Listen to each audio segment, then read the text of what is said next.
Well, I play Raina, who is a soap star. We think she's a soap star. And I have a little confusion. I have lost perception of what is going on in my life, and I can't seem to convince anyone else what is actually happening. Oh no! Joyce, help me! He's coming for me! Who's coming? Dante! This is Shirley Murdoch. Right now, it is time to proceed with caution.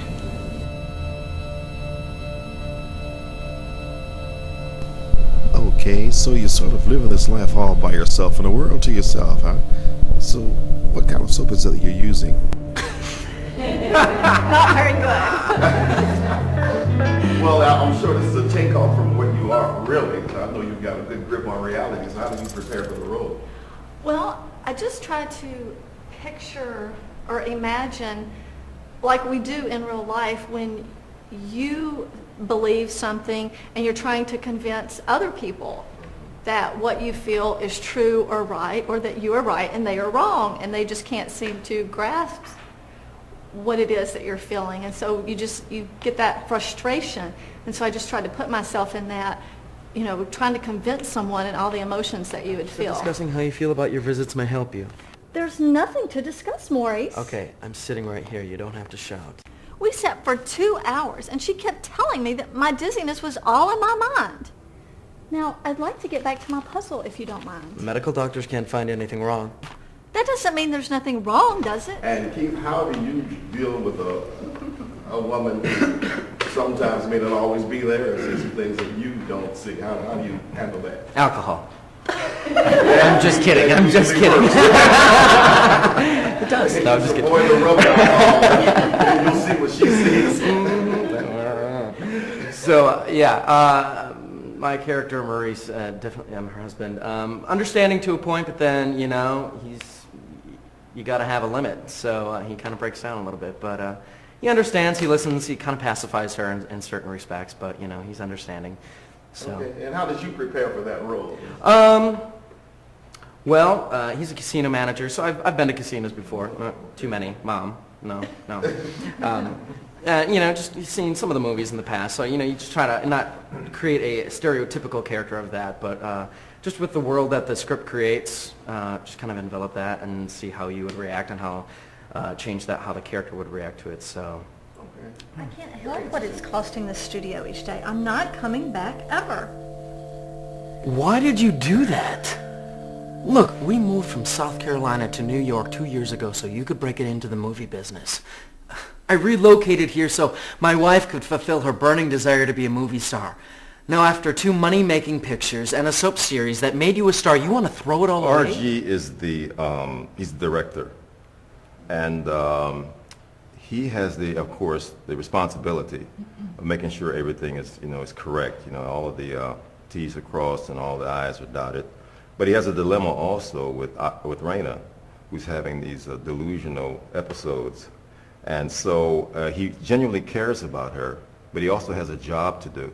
So what I try to do is to be sensitive enough to try and understand her dilemma and do all that I could to bring to fruition whatever I can to make her life better so that we can get the job done. Touch my hand. Now touch my arm. Did your hand go through it? No. Just who is the doctor here, RG? You are, of course. There's just one thing I want to show her, okay? All right. Now you touched my arm and your hand did not go through it, right? No, it didn't. Okay, now I'm going to grab both of your arms with my hands. Do you feel that? Yeah. Then what's all this nonsense, huh? Will you come back to work so we can finish that cliffhanger scene? Viewers want to know if you're going to catch that murderer. Well, I think you should. I think it's wise to sort of have a sort of empty vessel approach. I mean, you have your own skills, but when you get to the set, you get a script, and you have a director who has a particular concept, which of course you try to adhere to that, and then of course there's a meeting of minds where your abilities and your artistic skills come to the fore also. So I think it's a give and take, but to me, initially, it's like an empty vessel approach. where you go in with just, I'm open to whatever, and then we'll see what happens.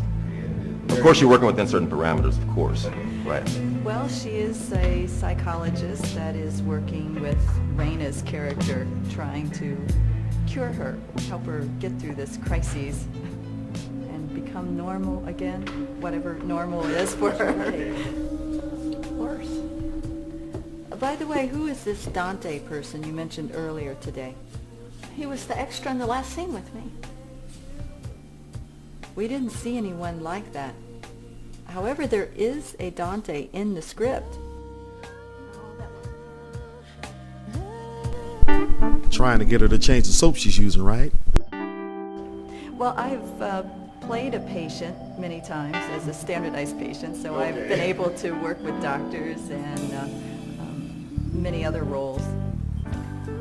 Actually, Kim and I both play Quakers for a play, so we've worked together before. Well, in the Quaker role, you probably are used to making soap then, right? Dave is the boyfriend. Oh, you got me on the edge of my seat now. Because she's got a husband and a boyfriend, so she's doing a lot. No, Dave. Yeah, Dave plays the boyfriend, man. He's we're shooting a soap opera, so it's professional. She's really married to the guy, but on the soap opera, she's my woman. Listen, I don't know if I can make that tonight. I've got a lot of homework on this case. It's up for trial in the morning. Just do it at my place. That would be fine if you actually let me. Anyway, so it's almost like there are different worlds within this script, and as the time goes on in the script, like a layer is removed, and you see a new reality into it, and so the audience watching it is going to be kind of taken on this this journey of what is happening until another thing is discussed or another bit of dialogue, and we find out something new, and it completely changes the whole perception of what's going on in these characters' lives. So, yeah, What's without giving away too interesting about much. this piece is, well, I got the script 2 days ago, and my approach to doing something like this is just jump right in, act like we already know each other. You know what I'm saying? Make some moves to where, as a character would. If that's my woman, then I'm gonna grab her and see what's up. I'm not gonna go too far with it, but just start that closeness off, because we only have 1 day for me to look at the script and memorize whatever I had to learn, and then act like we already knew each other. So you just have to cut straight to the chase and don't play any games about it, and try to make some magic happen. That let's do it attitude. Let's just go ahead and knock it out and have some fun, basically. I've been looking for you. Spiritual foul in that Dante case you won. Oh, great. I can review it over lunch. Hey, I thought you had the day off today. And I've been acting professionally for about 10 years now. I've done more theater stage work, musical theater, straight shows, Milwaukee, Wisconsin, Pennsylvania, Tulsa, Oklahoma, so I've done a bit of traveling. So. Well, I have done a lot of theater, but most recently and for a long time now, I guess going on 4 years, I am in Cincinnati's Runaway Slave, and I do play a Quaker. Slave? I play a Quaker who's an abolitionist, That would be some character. Yes, it would be. Besides this play, I've done commercial work and portrayed some other characters in movies. I just finished a film for students, and What are all those white or dark ink blots supposed to mean? well, that's what you're supposed to tell me. Oh, I see. Now look closely at this card that I'm holding and tell me what you interpret it to mean. I'm not sure. It looks like a dark tunnel. What about this card? It looks like two eyes peering out of a dark tunnel. And this one?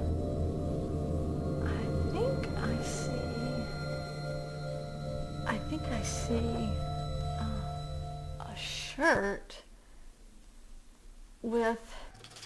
Well, started acting when I was in the University of Cincinnati undergrad.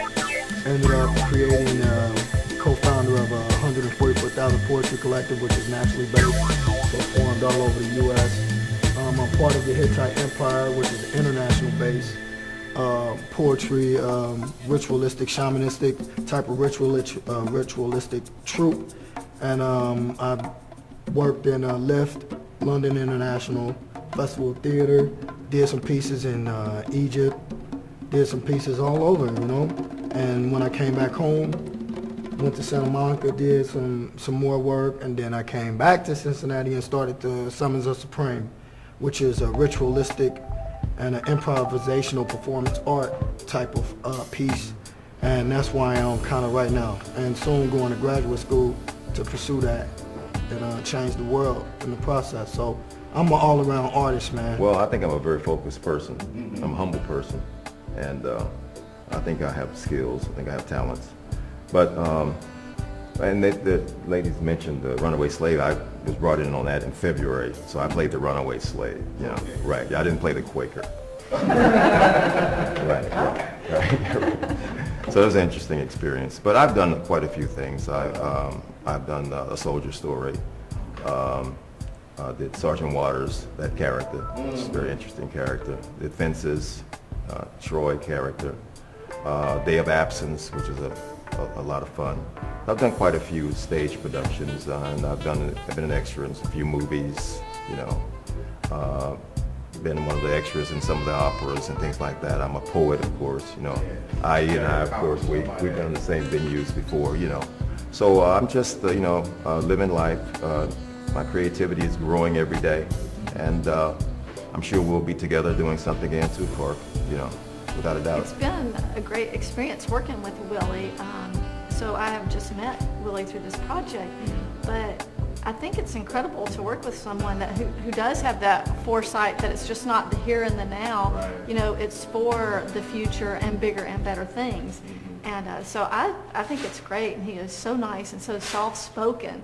He just cracks me up. He's just like, what? You know, just even keel. It's so funny. So I think it's great. It's exciting. Yeah, he's exciting. He's got such a passion for it, and you can see it in his eyes. And you know, especially when we were on set yesterday, just you know, when he's saying action or cut, and you know, he's just so excited. It's like a 10-year-old kid just ready to do it. Like it's his life. So but it's slightly mysterious as well, because you don't know some of the other projects coming down the road and how he's going to tie it all together, and so there's a slight air of mystery too. So well, you know, I have a great deal of respect for Willie. I mean, I've seen Willie around a lot, you know, and every time I've been in his presence, I've always been, you know, just impressed with him.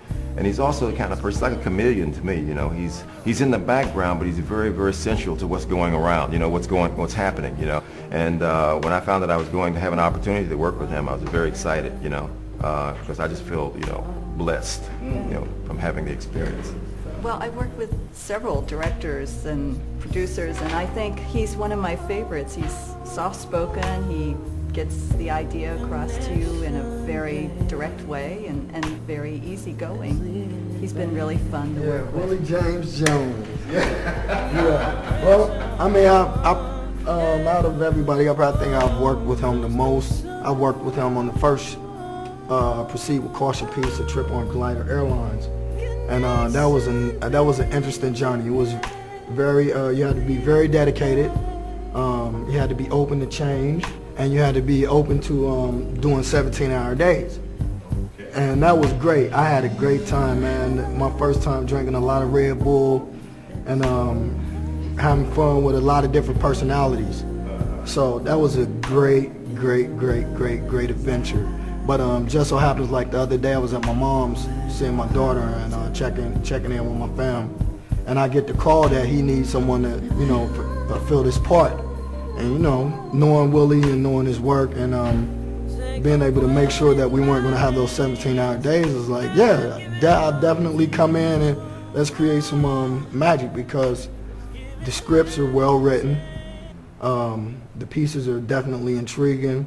I have an eye for just great work, great personality, fairness, and a non-biased approach to making some dope art, you know? So when I'm able to be around great personalities such as Willie and Gwen and Dave and some of the other people, Yolanda, who does the makeup, who was here the first time as well, man, it's just like Donnie, amazing wardrobe. He's a monster as well. Who else? There's a couple people out. April, Teresa. They weren't here the first time, I don't think. They're here this time, and they made the process really comfortable for me to walk into it so soon. So just working with them, man, has been really, really great, and I'm excited about seeing what he's going to do with this project. Well, I want to thank you all for giving me this insight into it. And first of all, I want to thank Willie for letting me come out here and sit in front of the microphone and have a little fun, as I always do. So we're looking for the next episode, Lost Perception, written by Willie James Jones. And hope to see you again sometime in the near future as we proceed with caution behind the scenes.